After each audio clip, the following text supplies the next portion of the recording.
सफाई कर्मचारी यूनियन जिंदाबाद जिंदाबाद जिंदाबाद। हम सब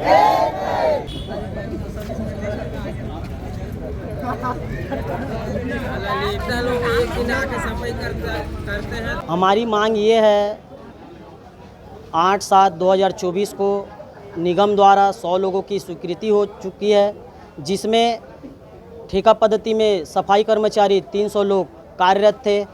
उसमें 100 लोगों को लिया गया और 200 कर्मचारियों को अनदेखा करके घर से बेघर कर दिया गया है।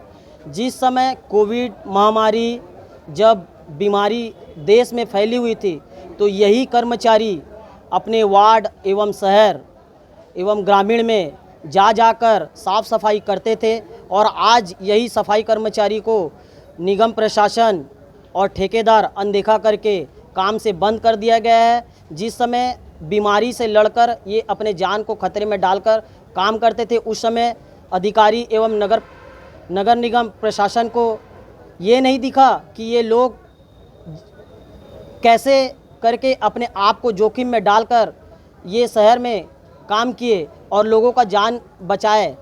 तो उस समय से काम में चलता रहा और आज इन्होंने 200 कर्मचारियों को बंद कर दिया गया।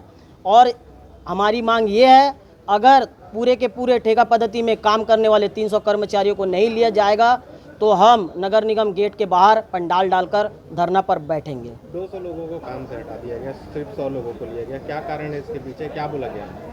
बोला ये गया है कि इसमें, और एक बताना चाहूँगा एक बात, महिलाओं को सीधा बोल दिया गया है ठेकेदार। ऐसे कौन सा नियम है, कौन सा कानून है बताएं। नगर निगम में यही महिलाएं घर घर जाकर, मोहल्ले जाकर, पूरे शहर में यही महिलाएं साफ सफाई करती थी। आज ये ठेकेदार दादागिरी कर रहे हैं और बोल रहे हैं कि महिलाएं अब काम पर नहीं रहेंगी। कर्मचारी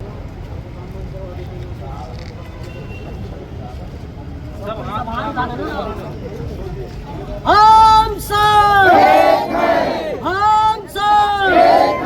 सफाई कर्मचारी यूनियन जिंदाबाद जिंदाबाद। नगर निगम राजनांदगांव में पहले भी सफाई कर्मचारियों से खिलवाड़ होते आया है, और शहर में सफाई व्यवस्था के लिए भी पूरी गंदगी रहने के कारण शहर के नागरिकों से भी खिलवाड़ होते आया है। ये घटनाक्रम बहुत समय से चल रहा है। मैंने इस बाबत कई बार पत्र भी लिखे हैं। वर्तमान में जिस प्रकार से कर्मचारी अभी सफाई ठेके रद्द हो रहे हैं, फिर ये हो रहे हैं, ये साक्षात भ्रष्टाचार का प्रमाण है। इसमें किसी को बताने की जरूरत नहीं है। इस प्रकार का भ्रष्टाचार सामने हो रहा है। जनता परेशान है, जनता को आज तकलीफ है। संक्रमण रोग का समय है, बरसात का समय है। सफाई व्यवस्था पहले भी ठीक नहीं थी, और पहले भी कचरों से शहर पूरा पटा पड़ा है। और पता नहीं कैसे फर्जी टाइप का ये लोग अभी स्वच्छ शहर का पहला इनाम लेके आए थे, वो भी पूरा फर्जी है। हमने उस समय विरोध किया है, और आज की स्थिति में जो कर्मचारियों को निकाला गया है बहुत गलत है। उनको कम से कम आज के शहर समय में 500 से 600 कर्मचारियों की आवश्यकता है। अभी एक हमारे वार्ड की बात कर रहा हूँ, हमारे वार्ड से कर्मचारियों को निकाल के 3-4 वार्डों में भेज रहे हैं, तो एक वार्ड की सफाई कर नहीं पा रहे हैं। सिर्फ दिखावे के लिए आधा घंटा घुमाना है सब जगह, ताकि कर्मचारी हर वार्ड में घूम रहे हैं।